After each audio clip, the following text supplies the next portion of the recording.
या ठिकाणी जिल्हाधिकारी आणि MIDCचे अधिकारी यांना निवेदनं सादर केली आहे, चर्चा झाली आहे. नेमकी काय चर्चा झाली आहे, काय आश्वासन मिळालं आहे? नमस्कार, माझं नाव अभिजित गणपत कांबळे, कोवळ सरपंच.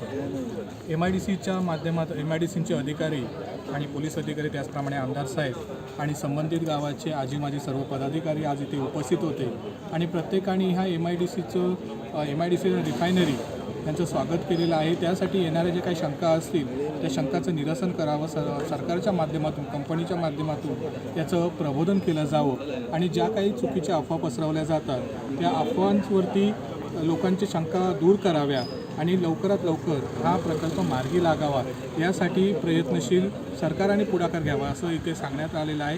त्याचप्रमाणे ज्या जमिनी गरजेच्या आहेत अधिकृत करण्यासाठी त्या 4,500पैकी 3,000पर्यंत ज्याच्या जमिनी आहेत त्या मालकांनी त्यांना संमती दाखवलेली आहे आणि या अनुषंगाने लवकरात लवकर समाज प्रबोधन करून लोकांचे जे समज आहेत, ज्या चुकीच्या अफवा आहेत त्या दूर कराव्या आणि लोकांबद्दल ह्या प्रोजेक्टबद्दल आत्मीयता निर्माण करावी आणि लवकरात लवकर या सर्व प्रोजेक्टच्या माध्यमातून इथे नवीन उद्योगधंदे सुरू व्हावेत, लोकांना, तरुण मुलांना इथे नोकऱ्यांची संधी उपलब्ध व्हावी अशी आम्ही MIDCचे अधिकारी यांना विनंती केलेली आहे. बरं, समाज प्रबोधनासाठी लोकप्रतिनिधी म्हणून तुम्ही पुढाकार घेणार आहात का गावस्तरावर?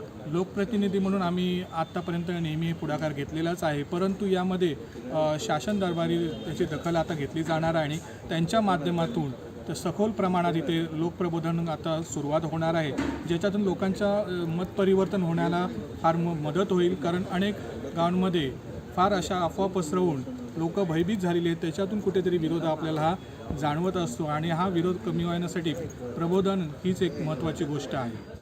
असे नवनवीन व्हिडिओ पाहण्यासाठी कोकणशाहीचं यूट्यूब चॅनल सबस्क्राईब करा व बेल बटन प्रेस करा. तसेच फेसबुक पेज लाईक करा आणि इंस्टाग्राम पेज व ट्विटर पेजला फॉलो करायला विसरू नका.